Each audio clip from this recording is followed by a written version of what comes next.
Comme tous les week-ends, toujours honoré de vous servir le condensé de l'actualité de la semaine. Les titres, rapport de la Cour des comptes sur la gestion des fonds force Covid-19, le débat sur le scandale financier fait rage. Le chef de l'État, Macky Sall, a instruit son Premier ministre d'accorder une attention particulière au dossier. Benno Bokk Yakaar livre sa part de vérité, parle d'une exploitation indépendante et transparente et croit à des sanctions contre les fauteurs. Et autre rapport qui a été présenté au public, il s'agit de celui de l'ITIE, l'initiative pour la transparence dans les industries extractives du Sénégal. Le document renseigne d'une valeur de 223,15 milliards de francs CFA générés par le secteur extractif pour l'année 2021.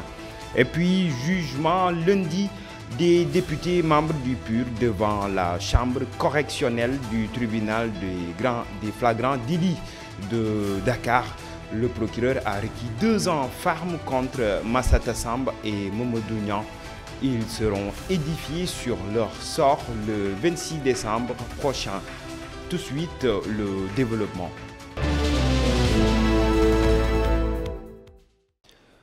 Merci pour la confiance renouvelée, mesdames et messieurs. Bienvenue. En conférence de presse mardi, le secrétariat exécutif national de la coalition Benno Bokk Yakaar n'a pas passé sous silence le rapport de la Cour des comptes sur la gestion des fonds force Covid-19. En effet, selon ses membres, l'exploitation qui doit être faite par la justice sur ce rapport le sera en toute indépendance et des sanctions idoines seront prises à l'encontre des personnes impliquées. Écoutons-les. Aujourd'hui, la Cour a sorti un rapport qui est donc un rapport public. Ce rapport donc a désigné des personnes qui étaient chargées de gérer des fonds publics. L'exploitation qui doit être faite par la justice sera faite de façon à ce que si une personne est entachée dans sa gestion, qu'on puisse normalement prendre les sanctions idoines qui doivent se poser. Donc je crois qu'il faut comprendre que la Cour des comptes est un corps de contrôle, comme d'autres, comme l'Inspection générale d'État, comme l'OFNAC par exemple, chargé de contrôler la bonne exécution du budget. En ce sens, il fait des rapports. Mais sa première mission dans ces rapports, c'est faire des recommandations pour que ceux qui sont chargés d'exécuter le budget le fassent conformément au règlement, conformément aux lois. Il se peut que la Cour des comptes se rende compte qu'au cours de son travail, qu'il y ait des prévarications, des soupçons, parce qu'on dit des soupçons de détournement, par exemple, de détournement public. Pourquoi? Parce que sur la base du rapport seulement, on ne peut pas indexer quelqu'un pour dire qu'il est coupable ou bien qu'il a détourné. C'est pourquoi, des fois, la Cour préconise l'ouverture d'une information judiciaire. Pourquoi? Parce que les uns et les autres bénéficient de ce que l'on appelle la présomption d'innocence. Et qu'à partir de ce rapport, même s'il y a des soupçons de détournement, il faut que le juge enquêteur approfondisse la situation. Le problème qui se pose, c'est que le rapport a été fait, des recommandations ont été faites, et je crois que conformément à la Constitution et à la volonté du président de la République, ces rapports seront bien exploités. Et en bref, revenant de voyage, le chef de l'État a tenu exceptionnellement jeudi le Conseil des ministres. Il a saisi l'occasion pour évoquer la question de la transparence dans la gestion des finances publiques. Et au centre est revenu le rapport de la Cour des comptes sur la gestion des fonds force Covid-19. Le président de la République, Macky Sall, a ainsi demandé au Premier ministre Amadou Ba d'examiner avec attention les informations publiées, les recommandations formulées et de prendre sans délai les mesures adéquates afin d'éclairer l'opinion sur les éléments contenus dans les 10 rapports et de voir la suite à donner au dossier. Nous y reviendrons. Autre rapport évoqué durant la semaine, il s'agit de celui de l'ITIE sur la base des données déclarées par les entités publiques après travaux de conciliation. Le total des revenus générés par le secteur extractif pour l'année 2021 s'élève à 223,15 milliards de francs CFA, dont 206,04 milliards affectés au budget de l'État. C'est ce qui ressort du rapport 2021 de l'initiative pour la transparence dans les industries extractives du Sénégal. La question du contenu local, un facteur important pour l'ITIE, est l'un des points importants présents dans le rapport de l'année 2021 détaillé jeudi par le comité et les acteurs des industries extractives pour un équilibrage dans le secteur local. Le docteur Eva Marie Kolsek, présidente du comité de l'institution, a plaidé pour que les industries et communautés puissent mieux profiter des soutiens financiers. Écoutons ses propos. La loi sur le contenu local nous a permis de pouvoir voir de près et de poser la question aux entreprises combien de marchés vous avez eu à proposer et à quelle manne financière ça correspond. Et ce que nous avons vu, c'est plus de 1000 milliards que l'on voit. Avec ces 1000 milliards, vous avez peut-être, disons, un cinquième qui va au niveau des producteurs et des entreprises locales. Le reste va encore au niveau des entreprises internationales. Donc tous ces éléments, ce sont des éléments qui sortent du rapport et qui permettent de montrer où on en est, mais également où est-ce que des progrès doivent se faire. Et nous insistons sur cela parce que le rapport fait des recommandations et est proposé, présenté aux plus hautes autorités de notre pays, mais également tous les membres du comité national, qu'ils soient secteur privé, société civile ou administration, sont des personnes qui, ensemble, menons ce combat-là. Et puis, jugement lundi des députés membres du PUR devant la chambre correctionnelle du tribunal des flagrants délits. Le procureur a requis 2 ans ferme contre Massata Samb et Mamadou Niang. La plaignante Amindiaye Nibi leur réclame 500 millions de francs CFA. Les mises en cause seront édifiées sur leur sort le 26 décembre prochain. Les députés sont poursuivis pour coups et blessures volontaires ayant entraîné une incapacité temporaire de travail de 23 jours au préjudice de la victime Amindiaye Nibi. Oui, je pense que le procureur de la République en tout cas a été induit en erreur, c'est mon avis, par les déclarations et la plainte de la dame Amine Nibi. Parce que à lire la plainte de la dame Amine Nibi, certains confrères l'ont même plaidé de la partie civile, on se serait cru en présence de faits criminels. 100 millions de dommages intérêts pour les faits dont nous sommes témoins, c'est à mon avis vouloir aggraver la chose plus que de mesure, et nous n'avons nul doute que le tribunal rejettera cette demande indécente. De malfaiteurs, les menaces d'assassinat et des coups et blessures volontaires extrêmes.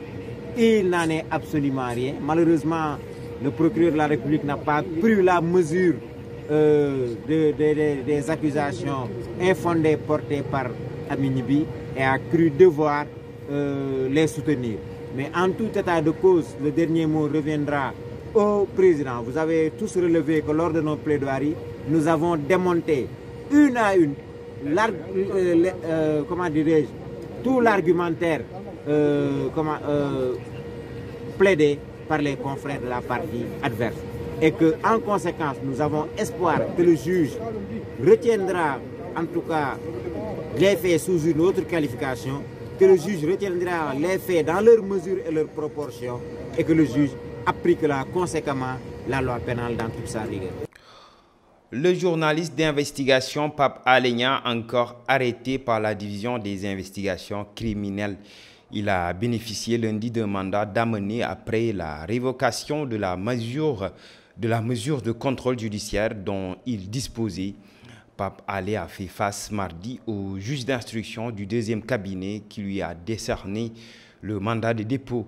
Le parquet lui reproche son intervention à travers le live d'un activiste hostile au pouvoir et la sortie jugée tendancieuse à propos du directeur général de la police nationale, Bokar Seydou Yag.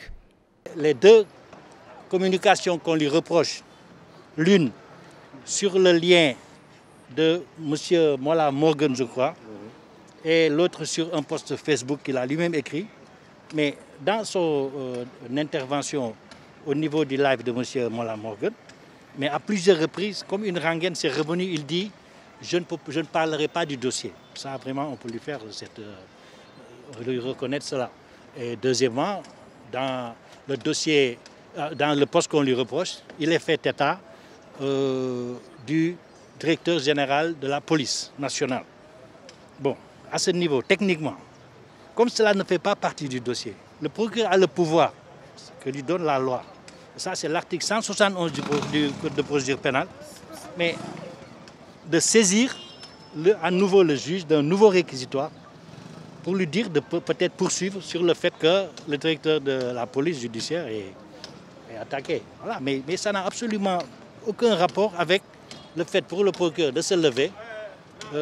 C'est un excès de pouvoir manifeste, c'est un abus de droit, c'est une voie de fait. Le procureur ne peut pas interférer dans le cours de l'instruction. Et ça, le juge ne devait pas l'accepter. D'ailleurs, il y a eu un débat donc, très long, très vigoureux sur cette question. Et d'accord parti, le juge a dit qu'effectivement, c'est une question à laquelle il serait bien que la chambre d'accusation saisie puisse donner une réponse. Et à cet effet, nous allons, parce que nous étions là, Maître Dembosiré Bathily, Maître Amadou Sow et moi, à assister M. Niang, dans une ambiance bon enfant comme d'habitude. M. Niang a été très courtois, le juge également. Et vraiment, il n'y a pas de problème. Je pense que sur le plan du droit, on pourra être départagé. En bref, mardi, les agents de la brigade de la douane du pont Serigne Bassirou Mbacké de Kaolack ont mis la main sur 25 kg de cocaïne pour une valeur totale de 2 milliards de francs CFA. Il s'agit de 25 paquets de poudre blanche de 1 kg net par paquet. C'est aux environs de 13h30 que les soldats de l'économie de la zone ont immobilisé un véhicule suspect de marque Toyota Land Cruiser avec une double immatriculation du Mali et de la Guinée-Conakry. Le conducteur a dû abandonner le véhicule après une course-poursuite pour se fondre dans la nature. Une enquête est ouverte. Nous y reviendrons. Nous restons sur ce sujet. Le ministre Antoine Diome et son homologue français Gérald Darmanin ont apporté des clarifications sur la rumeur selon laquelle il existerait des mouvements liés au trafic de stupéfiants entre la France et le Sénégal. Les deux personnalités ont également invité à taire les clichés à l'endroit des ressortissants des deux pays. Les deux ministres de l'Intérieur s'exprimaient mardi à l'issue d'une visite de travail dans les locaux du ministère de l'Intérieur. Écoutons-les. Ce que nous devons faire avec nos amis sénégalais, ce n'est pas tellement travailler sur les flux de drogue, puisque nous ne constatons pas, en tout cas pour l'arrivée en France, de trafic constitué entre le Sénégal et la France. Je voudrais couper court à cette rumeur, ou en tout cas à cette possibilité. Mais nous devons davantage discuter sur les quelques personnes, il ne s'agit vraiment que de quelques personnes, qui participent à des trafics, notamment à Paris. Moi, je remercie de la très grande coopération que nous avons avec le Sénégal et qui a très peu occupé nos discussions puisque nous avons déjà une excellente coopération sur ce point. Je confirme ce que vient de dire mon collègue sur l'absence de trafic entre le Sénégal et la France. Il se peut qu'il y ait des Sénégalais vivant en France qui sont poursuivis pour certaines infractions, comme il se peut qu'il y ait des Français vivant au Sénégal poursuivis pour des infractions de cette nature. Donc ça, c'est une question vraiment marginale, d'abord par rapport à nos discussions, mais même par rapport à l'ampleur du phénomène des trafics qui peuvent avoir lieu au Sénégal ou en France. Il y a souvent des clichés qu'il faut casser, qu'il faut abandonner. Les Sénégalais qui vivent en France, le ministre de l'Intérieur a rappelé tout à l'heure, c'est des Sénégalais qui vivent dignement dans ce pays. Comme les Français qui vivent ici au Sénégal sont des Français qui vivent dignement. Donc chacune de nos communautés vit dignement dans l'état d'accueil. Les Sénégalais qui vivent donc en France sont des Sénégalais qui se lèvent de très bonne heure, qui vont travailler et qui vivent à la sueur de leur front. Comme les Français qui vivent ici aussi au Sénégal sont des Français qui se lèvent de bonne heure, qui vivent à la sueur de leur front. Donc le cliché qui consiste à stigmatiser des nationalités pour être en lien avec certains types de trafic, de mon point de vue, doivent être abandonnés. Parlons de l'actualité internationale. Le gouvernement de la Gambie a déclaré mercredi qu'une tentative de coup d'État militaire avait été déjouée la veille et 4 soldats ont été arrêtés. Il l'a assuré à travers un communiqué. La situation a été totalement sous contrôle, a renseigné le document. Aucune confirmation n'a été obtenue d'autres sources que le communiqué gouvernemental. De rares témoignages ont fait état de mouvements de soldats autour du siège de la présidence dans le centre de la capitale Banjul et les rumeurs ont circulé durant la nuit du mardi au mercredi sur une tentative de coup de force dans ce pays ayant accédé en 2017 à un fragile régime démocratique après plus de 20 ans de dictature sous l'ex-président Yahya Jammeh.